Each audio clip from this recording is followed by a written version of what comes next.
Hello friends, स्वागत है आपके अपने class 10 12th only YouTube channel पर। तो आज बात करेंगे अव्यय की। अगर आप कहा जाए चैनल पर नए हो तो चैनल को ज़रूर सब्सक्राइब कर लो, क्योंकि ये चैनल आपके लिए बहुत ही ज़्यादा इम्पोर्टेंस पावरफुल होने वाला है।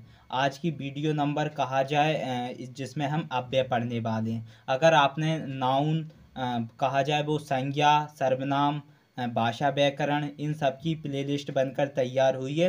अगर आपने वो वीडियो को वॉच नहीं किया है इसके आगे वाली वीडियोस को, तो मैंने वीडियो के डिस्क्रिप्शन बॉक्स में उन वीडियो की लिंक दे रखी है। आप वहाँ से जाकर उन वीडियो को वॉच कर सकते हो। तो चलो स्टार्ट कर सकते हैं। और हाँ, आप कमेंट में ज़रूर बताना आपको जहाँ डाउट लगे, जहाँ पर आपको समझ में ना आए, प्लीज़ आप वहाँ कमेंट कर देना, ठीक है। और आपको कहा जाए इस वीडियो में आपको अच्छे से समझ में आए, अच्छा एक्सप्लेनेशन लगे, तो प्लीज़ वीडियो को लाइक करते जाएं, ठीक है। चलो स्टार्ट करते हैं अव्यय के बारे में।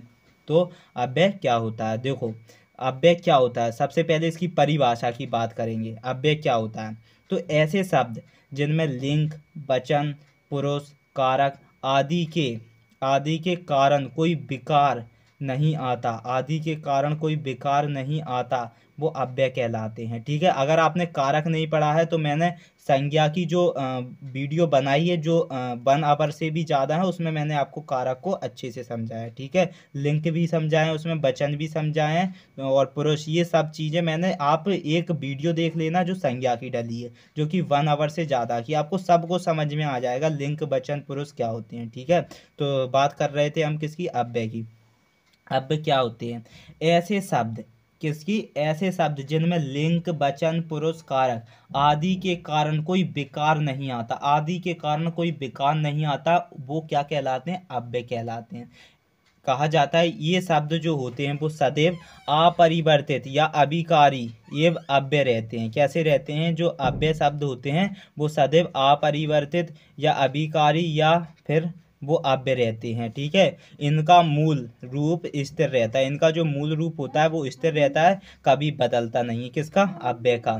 जैसे कि कहा जाए आज, कब, इधर, किंतु, परंतु, क्यों, जब, तब और अतः, ये सब क्या हैं, इसलिए, ये सब आपके अव्यय शब्द होते हैं। तो अव्यय क्या होते हैं, अब अव्यय शब्द सदैव अपरिवर्तित होते हैं, कभी भी वो परिवर्तित बदलते नहीं हैं, और वो अभिकारी होते हैं, उसे हम अव्यय कहते हैं, उन्हें क्या कहते हैं, अव्यय रहते हैं। तो अव्यय का एक ऐसा ही श्रेष्ठ मतलब निकलता हो। अव्यय क्या होता है, अव्यय एक आपसे कहा जाए कि भाई फलाना जो व्यक्ति है वो कैसा, अव्यय है, तो वो अव्यय एक ऐसा व्यक्ति होता है जो कभी बदलता नहीं है, वो निडर रहता है, वो अपनी बात पर अड़िग रहता है, उसे हम अव्यय कह देते हैं। तो ठीक है, अव्यय आप ऐसे समझ सकते हो। और परिभाषा से समझोगे तो ऐसे समझ लेना कि अव्यय एक ऐसे शब्द होते हैं जिसमें लिंग, वचन, पुरुष, कारक आदि के कारण कोई विकार नहीं आता। क्या नहीं आता, कोई परिवर्तन नहीं आता, उन्हें हम अव्यय कहते हैं। क्या कहते हैं, अव्यय कह देते हैं। जैसे अव्यय के उदाहरण देख लो, आज हुआ, भाई आज कभी बदलता है, कब, इधर, किंतु, परंतु, क्यों, जब, तब, अतः, ये शब्द क्या है, अव्यय हैं, ठीक है। अव्यय के भेद समझेंगे कि अव्यय कितने प्रकार के होते हैं और अव्यय के कितने भेद होते हैं। अव्यय की हम बात करेंगे, जो अव्यय के भेदों की, तो अव्यय के 4 भेद होते हैं। अव्यय के कितने भेद होते हैं, 4 भेद होते हैं। कौन कौन से, क्रिया विशेषण, संबंध बोधक और समुच्चय बोधक और विस्मयादि बोधक। ये क्या है, ये आपके क्या होते हैं, इसमें शायद कहा जाए ये जो क्रिया विशेषण, ये क्रिया विशेषण बोधक होते हैं। कैसे होते हैं, क्रिया विशेषण बोधक होते हैं। तो अव्यय क्या होते हैं, 4 प्रकार के होते हैं। कौन कौन से, क्रिया बोधक या क्रिया विशेषण बोधक, या संबंध बोधक, या समुच्चय बोधक, या विस्मय आदि बोधक। ये क्या होते हैं, 4 भेद होते हैं किसके, अव्यय के। अब इसके एक एक करके इनके जो भेदों की बात करेंगे, ठीक है, भेदों की चर्चा करेंगे। कहा जाता है जो क्रिया के विशेषण, क्रिया विशेषण की बात करेंगे, तो जो शब्द क्रिया की विशेषता बतलाते हैं उन्हें क्रिया विशेषण कहा जाता है। कहा जाए जैसे अर्थ के आधार पर क्रिया विशेषण 4 प्रकार के होते हैं। जैसे कि स्थानवाचक हुआ, स्थानवाचक में जैसे कि स्थितिवाचक हुआ, जैसे यहाँ वहाँ भीतर बाहर की जो स्थिति बता दे उसे हम स्थानवाचक कह देते हैं। और दिशावाचक हुआ, इधर उधर दाएं बाएं जो दिशा निर्धारित कर दे उसे हम दिशावाचक कह देते हैं। तो कहा जाता है अर्थ के आधार पर क्रिया विशेषण 4 प्रकार के होते हैं। किसके? अर्थ के आधार पर। ठीक है। स्थानवाचक में स्थितिवाचक जो स्थिति बता दे, दिशावाचक जो दिशा बता दे। ठीक है। अब इसमें एक और होता है, कहा जाए ये 4 प्रकार के होते हैं। दूसरे की बात करेंगे किसकी? कालवाचक की। तो कालवाचक की बात करेंगे। कालवाचक में सबसे पहले समयवाचक आता है, जैसे आज, कल, अभी, तुरंत। ये क्या बता रहा है? समयवाचक बता रहा है, इसीलिए इसे कालवाचक की काउंट में आ जाए। जैसे अवधिवाचक, दिन भर, दिन भर, दिन भर, रात भर, दिन भर, आजकल, नित्य, ये सब अवधिवाचक बता रहे हैं। समय में होने वाली जो समय की अवधि को बता दे उसे हम अवधिवाचक कालवाचक कह देंगे। ठीक है। और जो आपकी बारंबारता वाचक क्या होते हैं? जैसे हर बार, कई बार, प्रतिदिन, ये क्या बता रहा है? बारंबारता वाचक बता रहा है, तो ये कालवाचक हो जाएगा। ठीक है। अब बात करेंगे हम किसकी? परिमाणवाचक की, कि परिमाणवाचक क्या होते हैं। किसकी? परिमाणवाचक की बात करेंगे। तो परिमाणवाचक में जैसे अधिक, अधिकता बोधक में बहुत, खूब, अत्यंत, अति, ये अधिकता बोधक का बोध करा रहे हैं। और जो न्यूनता बोधक होता है, जरा, थोड़ा, किंचित, कुछ, ये क्या बता रहा है? न्यूनता बोधक बता रहा है। जैसे पर्याप्ति बोधक, बस, यथेष्ट, काफी, ठीक, ये क्या बता रहे हैं? पर्याप्ति बोधक बता दें। तुलना बोधक, कम, अधिक, इतना, उतना, ये क्या बता देते हैं? तुलना बोधक बता देते हैं। ठीक है। और श्रेणी बोधक क्या होते हैं? बारी बारी, तिल तिल, थोड़ा थोड़ा, ये क्या बताते हैं? श्रेणी बोधक बता देते हैं। ठीक है। तो जो आपके क्या थे? क्रियाबोधक, जो किसकी? अव्यय के जो भेद थे, जो 4 भेद थे, सबसे पहला भेद क्या था? क्रियाबोधक। और जो शब्द की क्रिया की विशेषता बताता है उसे हम क्रियाबोधक कह देते हैं। और क्रियाबोधक के 4 भेद थे, एक स्थान वाचक, कालवाचक, परिमाणवाचक। एक हो जाएगा आपका रीतिवाचक। रीतिवाचक क्या होता है? रीतिवाचक की बात करें, जैसे कि ऐसे, वैसे, कैसे, धीरे, अचानक, कदाचित, अवश्य, इसलिए, तक, सा, तो, हाँ जी, यथासंभव, ये सब क्या बताते हैं? ये सब रीतिवाचक होते हैं। तो आपके ये क्या थे? क्रिया विशेषण थे। क्रिया विशेषण अव्यय थे जो 4 प्रकार के थे। ठीक है। अब बात करेंगे संबंध बोधक की। किसकी बात करेंगे? संबंध बोधक की बात करेंगे। ये अव्यय का दूसरा नियम है, समवाय बोधक। तो समवाय बोधक क्या होते हैं? जो अव्यय किसी संज्ञा के बाद आकर उस संज्ञा का संबंध वाक्य के, क्या करते हैं? उस संज्ञा का संबंध किससे? वाक्य के दूसरे शब्द से, वाक्य के दूसरे शब्द से, किसके? वाक्य के दूसरे शब्द से दिखाते हैं, उन्हें हम संबंध बोधक कह देते हैं। उन्हें हम क्या कह देते हैं? संबंध बोधक कह देते हैं। तो संबंध बोधक क्या होता है? जो अव्यय किसी संज्ञा के बाद, जो अव्यय किसी संज्ञा के बाद आकर उस संज्ञा का संबंध वाक्य के दूसरे शब्द से दिखाते हैं, वाक्य के दूसरे शब्द से दिखाते हैं, उन्हें हम संबंध बोधक कह देते हैं। ठीक है। उदाहरण की बात करेंगे, जैसे कि दिन रात, दिन भर काम करता है, मैं विद्यालय तक गया था, मनुष्य पानी के बिना जीवित नहीं रह सकता। तो ये जो संबंध बोधक अव्यय के कुछ और उदाहरण हैं, जैसे अपेक्षा, मुझे उससे अपेक्षा है, तो ये संबंध बोधक है अव्यय।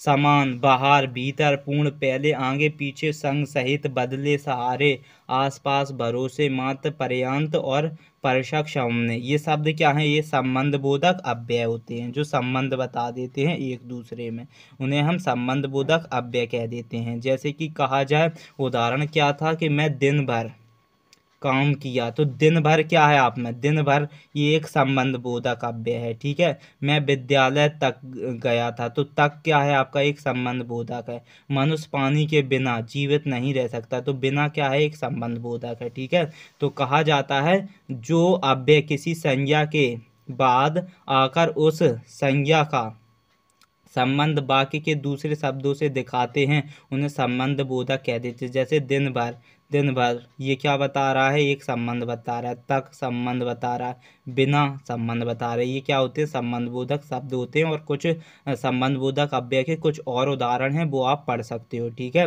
जैसे अपेक्षा, समान, बाहर, आसपास, भरोसे, मात्र, पर्यंत और भरसक, सामने, ये आदि कुछ एग्जाम्पल्स है। ठीक है, उदाहरण है। ठीक है। अब बात करेंगे समुच्चय बोधक अव्यय की, कि समुच्चय बोधक अव्यय क्या होता है, किसकी बात करेंगे, समुच्चय बोधक अव्यय की। तो समुच्चय बोधक अव्यय की बात करेंगे। दो वाक्यों को परस्पर जोड़ने वाले शब्द समुच्चय बोधक अव्यय कहे जाते हैं। कहा जाता है समुच्चय बोधक अव्यय क्या होते हैं, जो दो वाक्यों को, किनके, दो वाक्यों को परस्पर जोड़े, दो वाक्यों को परस्पर जोड़े, उन्हें हम समुच्चय बोधक अव्यय कह देते हैं। जैसे सूरज निकला, और क्या कर रहा है, सूरज निकला, एक वाक्य ये हो गया, और पक्षी बोलने लगे, और पक्षी बोलने लगे, ये दूसरा वाक्य ये एक हो गया।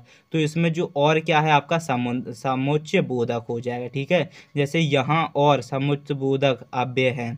जैसे कि समुच्चय बोधक अव्यय मूलतः दो प्रकार के होते हैं। एक होता है समान अधिकरण, एक होता है व्यधिकरण।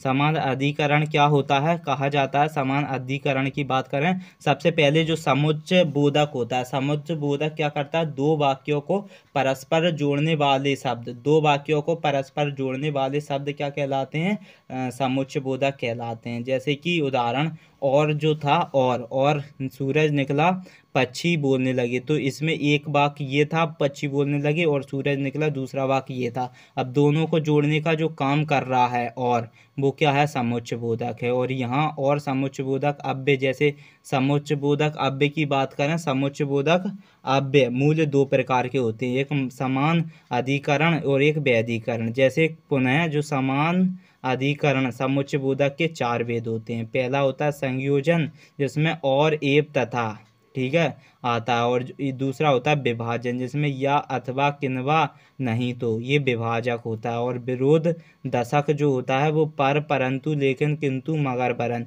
ये आपके विरोध दशक होते हैं। और परिणाम दशक कौन कौन से होते हैं, इसलिए, अतः और अतएव, ये क्या होते हैं, परिमाण दशक होते हैं। तो कहा जाता है जो समान अधिकरण समुच्चय बोधक के चार उपभेद होते हैं। कितने होते हैं, चार उपभेद होते हैं, संयोजन, विभाजन, विरोध दर्शक और परिणाम दर्शक। इसके आप स्क्रीनशॉट भी ले सकते हो। ठीक है, कि जो समान अधिकरण के कितने, समान अधिकरण समुच्चय बोधक के चार उपभेद होते हैं। ठीक है, अब बात करेंगे व्यधिकरण समुच्चय के भी कितने होते हैं, चार ही भेद होते हैं। जो व्यधिकरण समुच्चय बोधक होते हैं, इसके भी कितने होते हैं, चार ही भेद होते हैं। वो कौन कौन से हो जाएंगे, किसकी बात कर रहे हैं हम, व्यधिकरण समुच्चय बोधक की।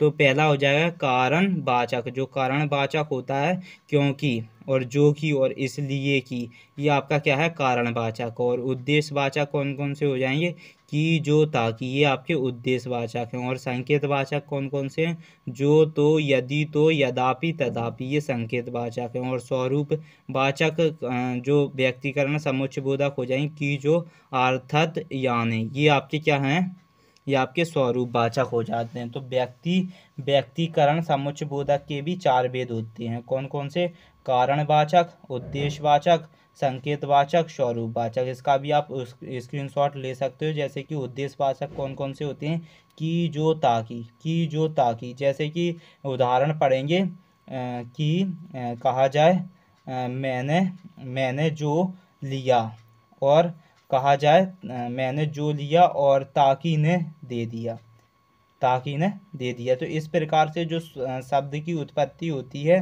जो और ताकि और की, मी, ऐसे जो शब्द की उत्पत्ति होती है, इन्हें उद्देश्यवाचक कह देते हैं। क्या कह देते हैं, उद्देश्यवाचक कह देते हैं। अब बात करेंगे विस्मयादि बोधक की, कि विस्मयादि बोधक जो अव्यय कौन कौन से होते हैं, जिन अव्ययों से हर्ष, शोक, घृणा आदि भाव व्यंजित होता है। विस्मयादि बोधक कौन कौन से होते हैं, जिसमें हर्ष हो, हर्ष बोले तो खुशी, शोक हो भाई, दुख हो, घृणा किसकी के प्रति घृणा, इन शब्दों का अव्यय व्यक्त होता है, उन्हें हम विस्मयादि बोधक कह देते हैं। तथा जिनका संबंध वाक्य के किसी पद से नहीं होता है, उन्हें हम विस्मयादि बोधक अव्यय कह देते हैं। जैसे हाय, हाय वे चल बसा, हाय वे चल बसा। तो तो जो हाय है आपका, जिसमें आपने एक क्या भाव प्रकट किया, क्या किया है, भाव प्रकट किया, तो ये हाय आपका क्या हो जाएगा, विस्मयादि बोधक हो जाएगा। क्या हो जाएगा, विस्मयादि बोधक अव्यय हो जाएगा। ठीक है, तो आप जब इनके जो शब्द वाक्य पढ़ते हो, जैसे कि विस्मयादि बोधक, तो जिसमें विस्मयादि हो, कहा जाए जिसमें भाव प्रकट हो, भावना प्रकट हो, उसे हम विस्मयादि बोधक अव्यय कह देंगे। जैसे कि कहा जाए इस अव्यय के निम्न भेद होते हैं, इसके कुछ निम्न भेद होते हैं। वो कौन कौन से भेद होते हैं, जैसे कि हर्षबोधक।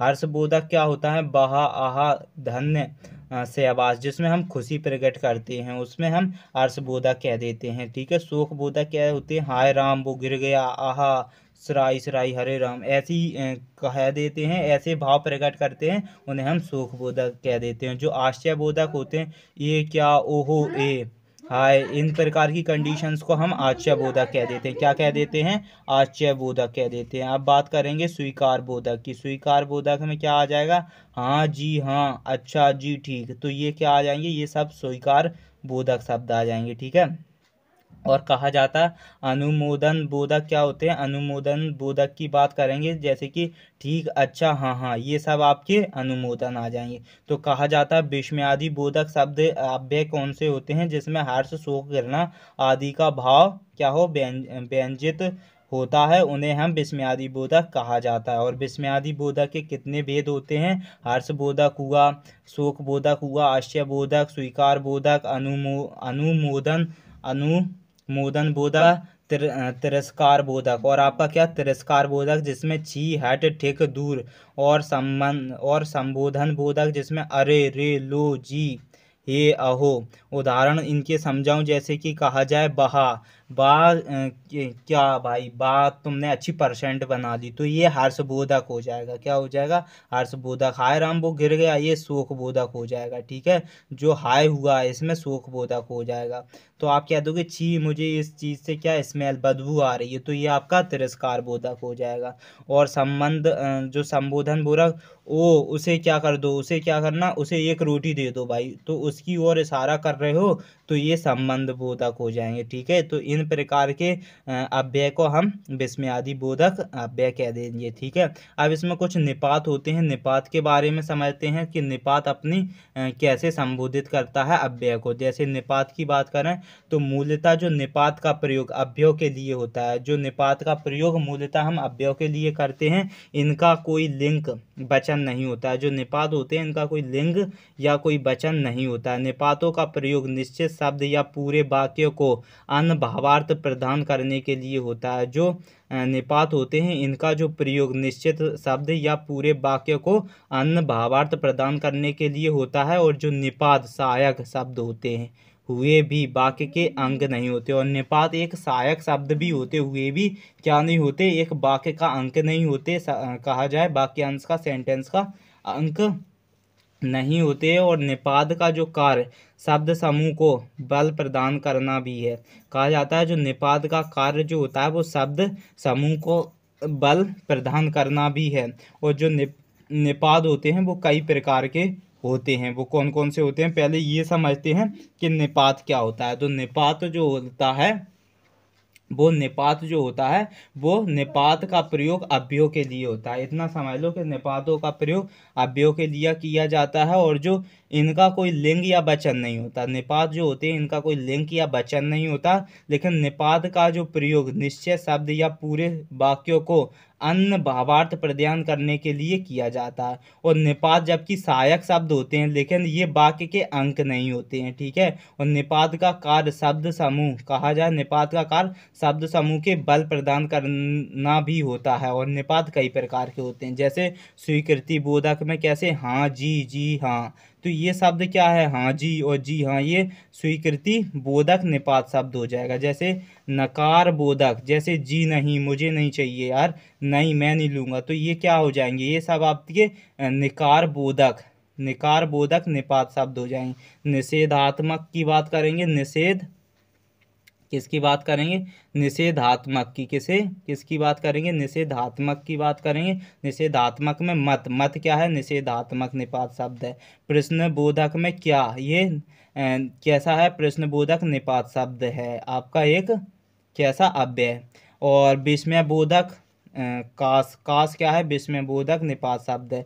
तुलनात्मक जो तुलनाबोधक सा आपका क्या है, तुलनाबोधक निपात शब्द है। और बात करेंगे अवधारणा बोधक की। अवधारणा बोधक की बात करेंगे तो अवधारणा बोधक में कौन कौन से आ जाएंगे आपके निपात शब्द हैं ये, ठीक, करीब, लगभग और तकरीबन। ये आपके क्या है, अवधारणा बोधक निपात शब्द हैं। और आदर बोधक, किसकी बात करेंगे, आदर बोधक, जैसे जी आपका एक निपात शब्द है लेकिन कैसा है, आदर बोधक निपात शब्द है। तो निपात शब्द क्या होते हैं, निपात शब्द का प्रयोग अव्ययों के लिए किया जाता है। निपात शब्दों का कोई लिंग वचन नहीं होता है और निपात का प्रयोग निश्चित शब्द या पूरे शब्द को बनाने या उनका भावार्थ प्रदान करने के लिए किया जाता है। और निपात एक सहायक शब्द होते हैं, तब भी उनका वाक्यों के अंक नहीं होते हैं। और निपात का कार्य शब्द समूह के बल प्रदान करते हैं। और निपात के जो प्रकार हैं कौन कौन से हैं, स्वीकृति बोधक, नकार बोधक, निषेधात्मक, प्रश्न बोधक, विस्मय बोधक,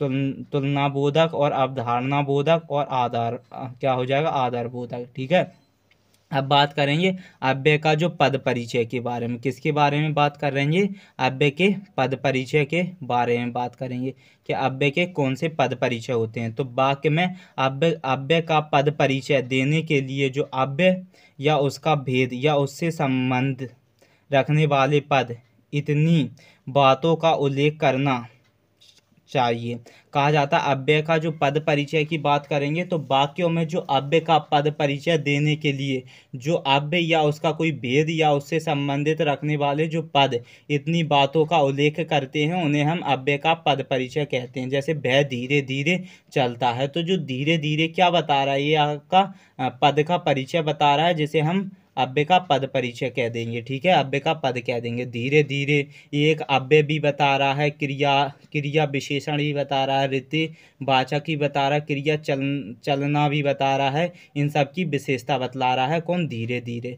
तो इन सब की जो कंडीशंस कौन बतलाएगा, अव्यय का जो कंडीशंस बता रहा है धीरे धीरे, उसे हम अव्यय का पद कह देंगे। और अव्यय के पद की परिचय की बात करें तो वाक्य में जो अव्यय के पद का परिचय देने वाले अव्यय, जैसे उसका भेद दें या उससे संबंधित रखने वाले पद इतनी बातों का उल्लेख करते हैं, उन्हें हम अव्यय का पद कह देते हैं। ठीक है, तो आज के लिए हम इतना ही रहने देते हैं। प्लीज़ कमेंट करो कि आपको ये सेशंस कैसा लगा है। आई होप आपको बहुत अच्छे से समझ में आया होगा। तो प्लीज़ अभी तक आपने वीडियो को लाइक नहीं किया है तो प्लीज़ लाइक कर दें।